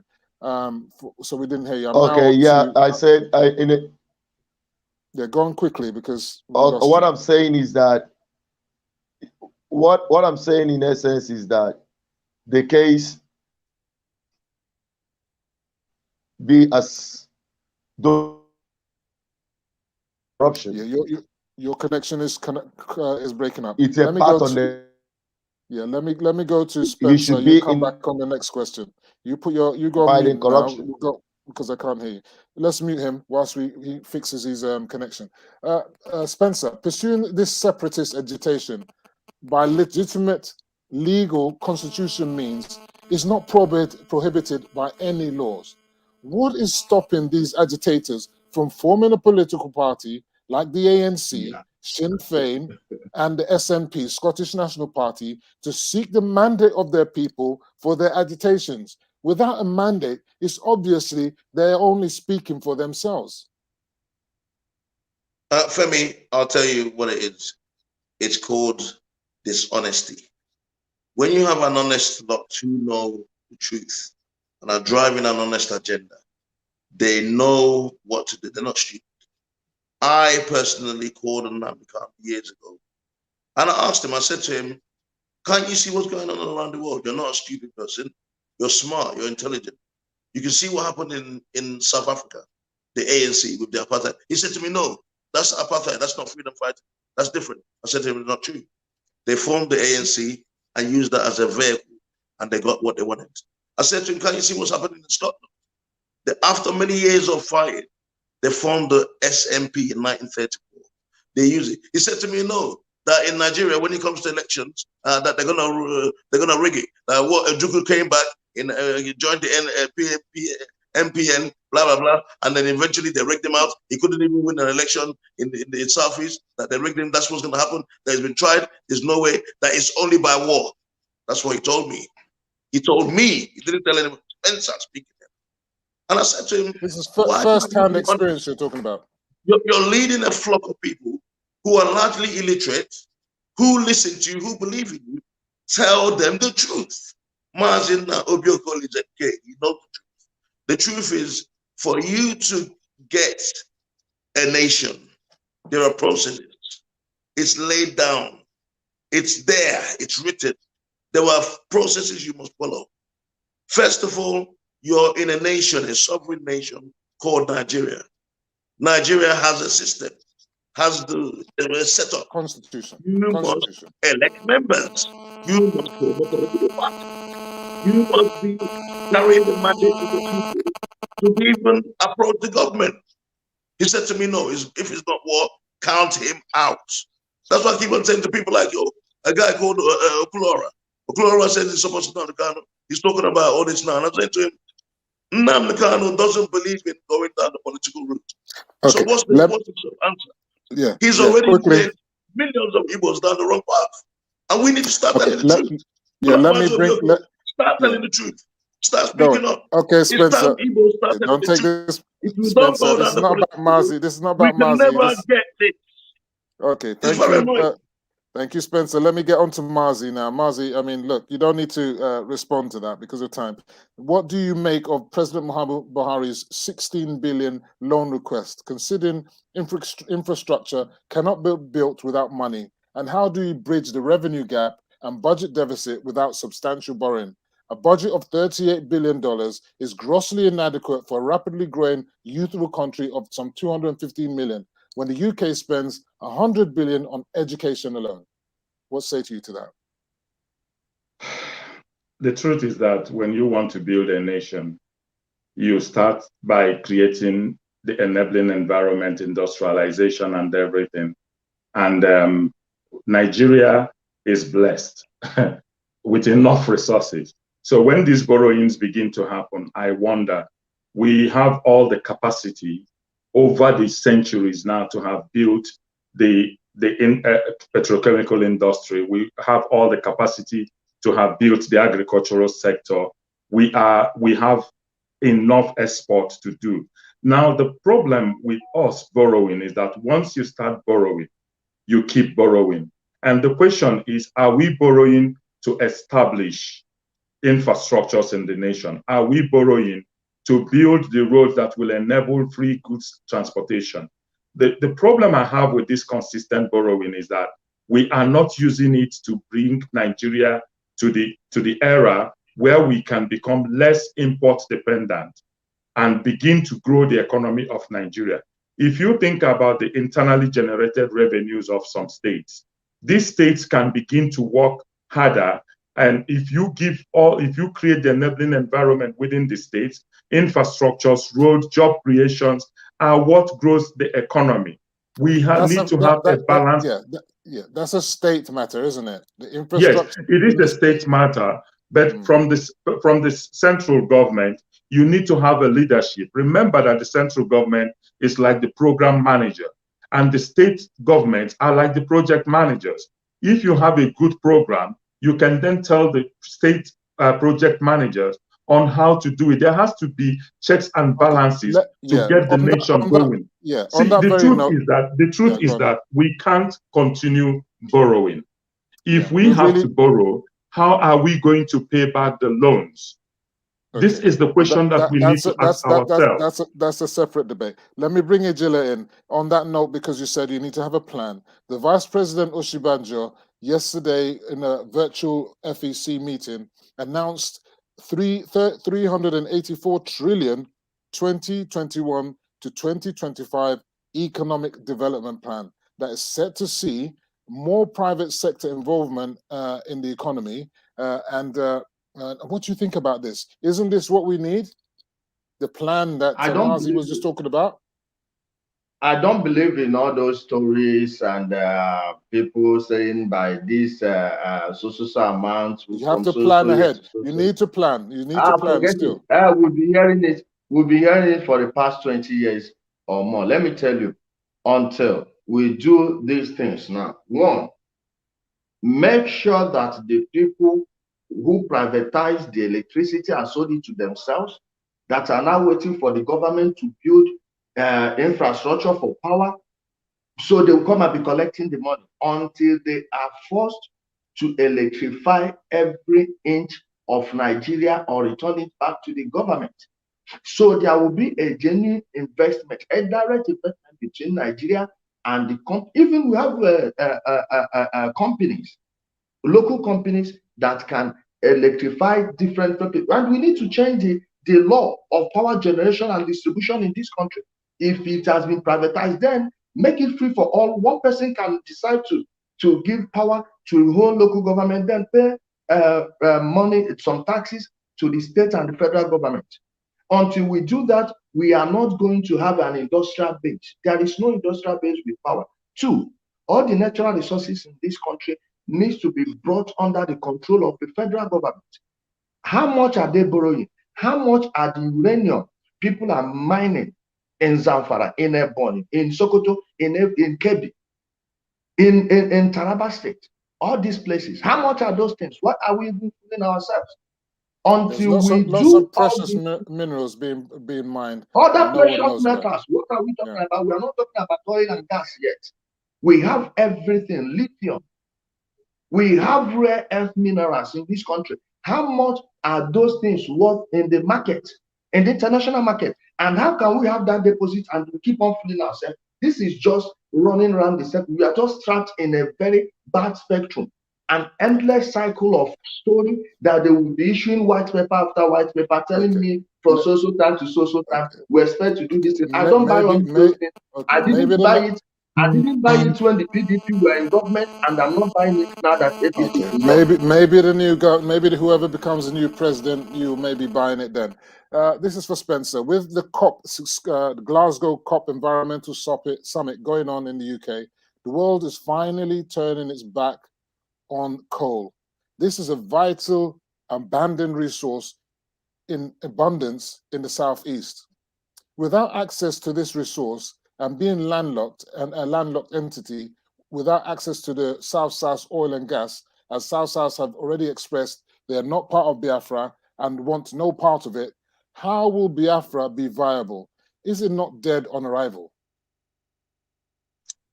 No, you can never say Biafra will be dead on arrival because you're not God. Well, I say that, and I say that Yoruba nation is also dead on arrival. No, not really. We have many nations across the world who are like 2-3 million people. But they're not viable. If it's viable, then it's fine. You have many nations who are landlocked as well, and they survive. Go to the eastern parts of Africa. Are they viable? This is the question. Are they viable? It's not they are viable because they are nations. Sorry. This is the point I'm trying to get to you, and this is the point. There's no point having a nation where you're going to have the same poverty and misgovernance that you are in already. So if you're not viable because you don't have access to money, resources, and revenues, what is the point? Femi, in every nation you go, there's poverty. There's no nation without poverty, even in the UK where you are, where we live. So it's viable if they have poverty. It's no problem. All right. Well, Femi, let me make my point. You got to let me speak. Okay, go on. All I'm saying to you now is this: in every nation across the world, there's poverty. Biafra can be viable. We have the 5 southeastern states who have an abundance of human resource. They have abundance of natural resource, whether you like it or not. We have oil in Anambra now. We have oil in Imo State. Yes, it might not be insufficient quantities. Let me finish. Let me speak, please. Okay. Right? Let me prove my match. This is my region. Biafra is viable. That argument I would never agree to. Biafra as a nation is viable, but all I disagree with all the time is the modus operandi of the agitators. But if we're talking about how viable the region is very viable.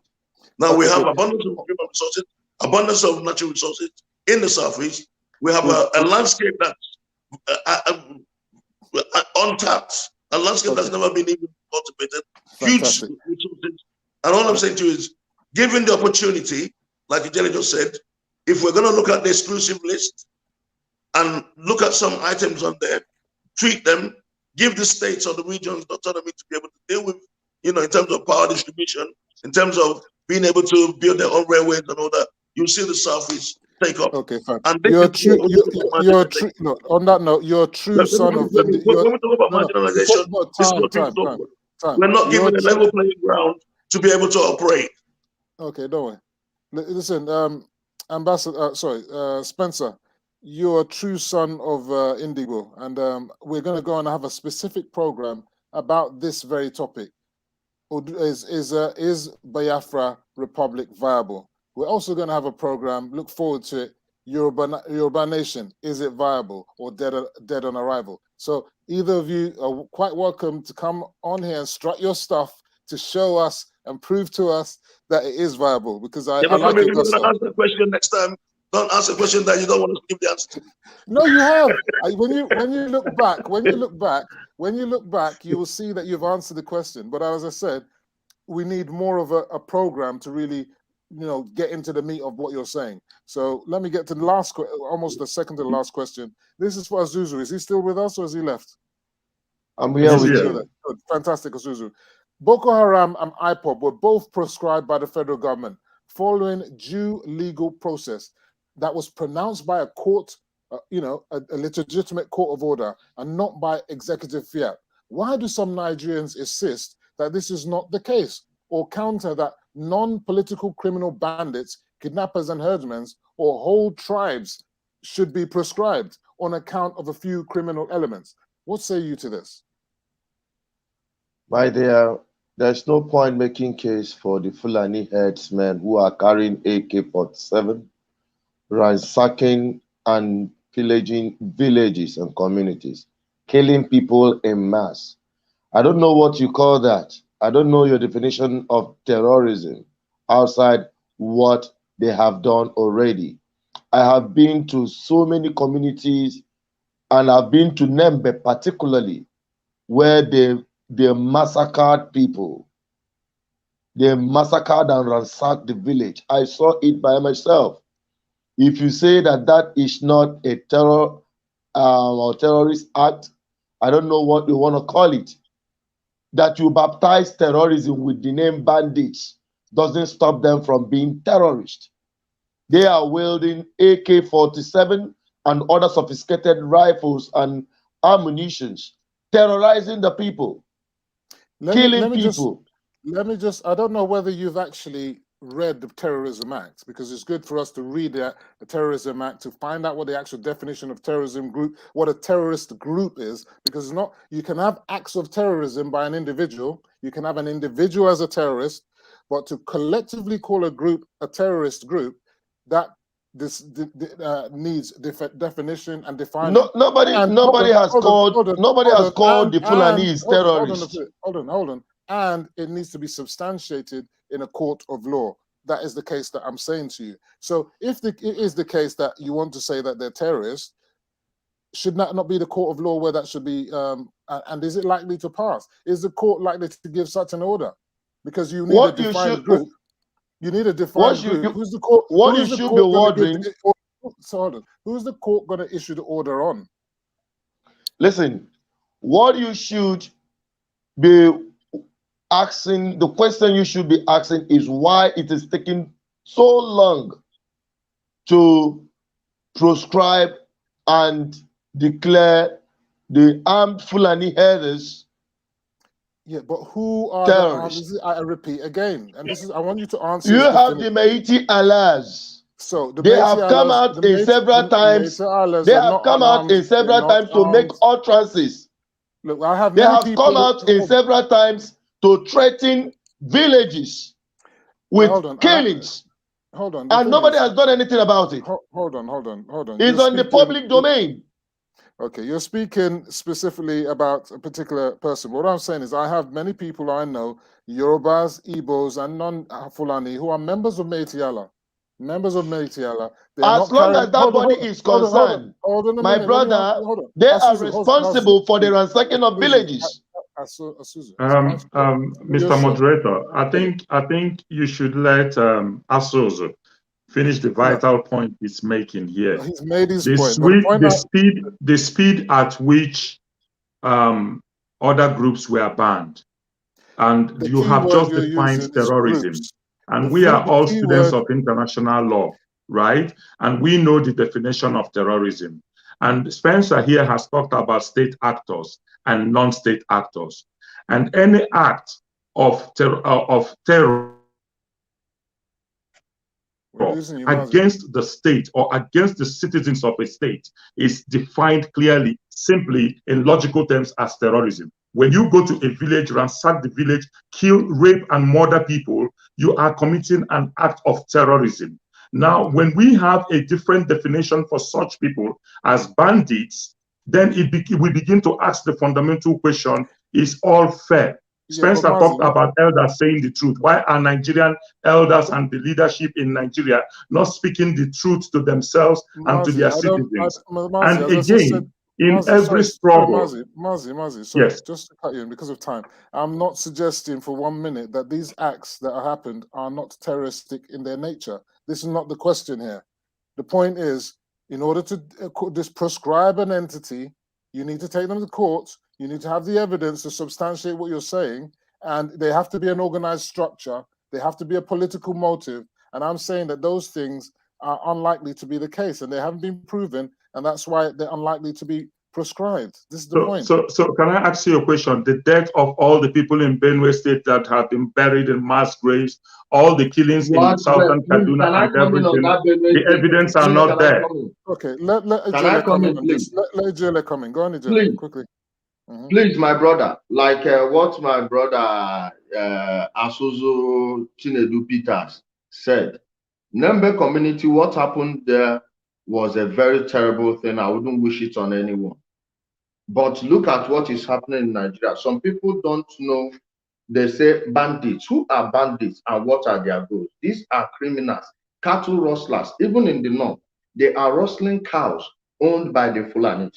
Now, the Benue state he mentioned, since Akwaza was killed, we've not heard story of any Fulani herdsmen. Now, Benue indigenes are now rising up against their governor that this is a TV versus other tribes issue, where they will go and kill people and be shouting Fulani, Fulani. And if you notice, over the past 3 weeks, since the people protested, you've not heard that noise. Now, in Imo State, in Mbitolu, my maternal home, between Mbitolu and Njaba, two local governments very at close proximity with each other. They just share a common boundary in some places. Now, what you had there were people killing people in the bushes, slaughtering people. Even IPOB, they've killed someone in my own maternal home, and they broadcasted it within 5 minutes of the event that it is Fulani herdsmen. Now, what they do is they bring all this propaganda and everything, join it together. I'm not saying that there are no communities where you have Fulani bandits. No, that's not the issue. But when you are talking about proscribing a terrorist organization, many people, many Nigerians have been brainwashed to think that Mieti Allah is a terrorist organization. It's not. We know so many people in that organization, and some of them don't even know the meaning of Mieti Allah. But they will just be propagating the nonsense coming out from Radio Biafra. Look at, you are from the southwest. Ever since Sunday Igboho was arrested, how many Fulani herdsmen attack have you had? And our Oga here, Mr. Okoli, who said in Benue State, does he even know that the 79 people that were massacred that led to the Catholic priests protesting in Benue State were actually killed by TV people? Does he know that all of those massacres were committed by TV people in Benue State? Ask anyone from Benue State. I have many of them as friends. In fact, if you like, I can bring one to your show. You ask them questions. Now, what people are doing is, when they commit any crime, look at those states. Before Okada, they are saying Fulani herdsmen attacking people. You won't see any cows. You won't see anything. But at the end of the day, when people are captured, you find out that they are locals. Now, what they are doing is politicizing criminality. Now you politicize it, like someone like me will tell you, hey, a bandit is a bandit, he's not a terrorist. But when you talk about terrorism, that there must be a political motive, and there is none here. That's the point I'm saying. There is none here. There is not. It's just criminals robbing people, and I hope all of them meet hot lead, like 5-5 to the head. I have no pity for any terrorist, any bandit, anyone. I agree. They should be eliminated. Absolutely. Can I say something? I'd like to let Spencer come in quickly, and I'm going to ask the last question. Yeah. I'm not saying I don't disagree with you. In the main, I agree with you. But when you talk about there must be a political motive, that's where the argument comes in, that the political motive of the Fulanis is land grabbing. It's arguable. Yeah, calm down. Grabbing any land in the finish. Come on, let's have the call. You talked about it must be a political motive. Yeah. Now I agree with you. I've looked at the definition as well. There must be some political connotations to it, but that's where people now say that their own political motive is to grab the land because they are a Marudan people who have no specific land, and their main aim is to grab the land. So you need to see that that's where people now say that that's why they should be, called terrorists. If you can prescribe a people who are agitated, we've got to be fair here. Let's be fair. The land. Guys. I'm not saying that I agree in total.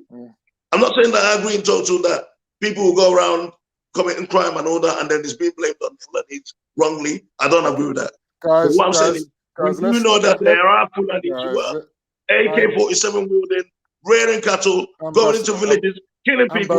Those are terrorists.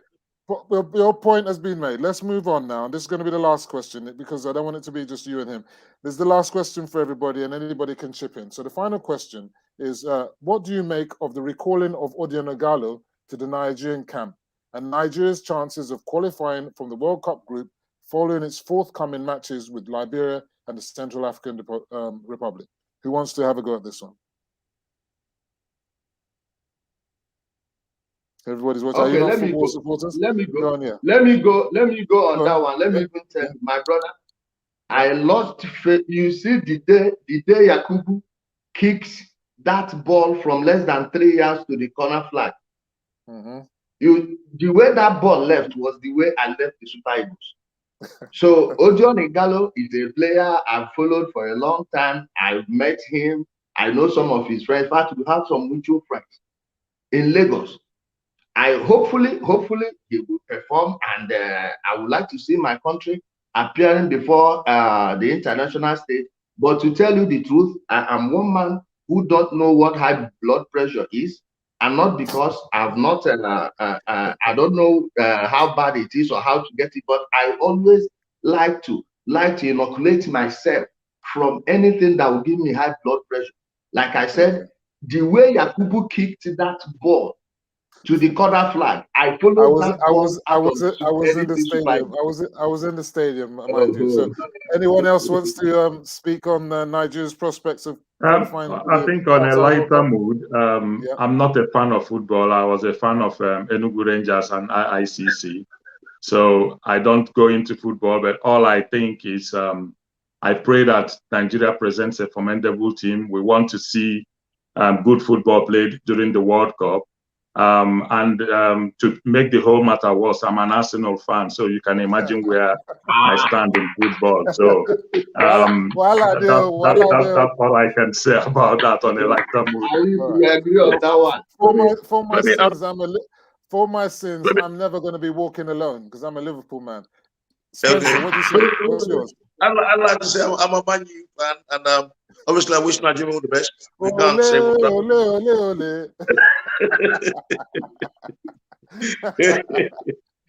Go on, Spencer. Go on, Spencer. Yeah, no, I just say I wish Nigeria all the best, and I always when we were kids, these days I wish they could bring it back when it was the under-17s World Cup. Yeah, that's what we grew up with, and it was really, really passionate. So I hope Nigeria should be showing us those kind of grooming tournaments where we can go and showcase ourselves. So I hope Nigeria does well anyway, and I wish them all the best. So good. As we come to the end of the show, the majority of Nigerians have nowhere to go. This is our only country. Let's hold up our flag with pride, the words of our pledge with integrity, and our anthem with honor. I want to thank each and every one of you. Stay on for after the show, guys, for joining us on tonight's show. Enough is enough. Please make sure Soke. Don't be shy. Don't be silent. If you see something, say something. If you can't take it no more, do something about it. Niger go better. Believe in one Niger. We all want a better Niger. A big shout out to our sponsors, Niger Beauty Products, Share My Haven Hair and Beauty Can we have a 30-second summary? And skincare, and Masasi B Fashions. For sponsorship and advert placements, contact Prime View Television. I'm your host, Mr. Femi Oke, founder of Better Niger. See you same time next week when we'll debate another hot topic. Over and out.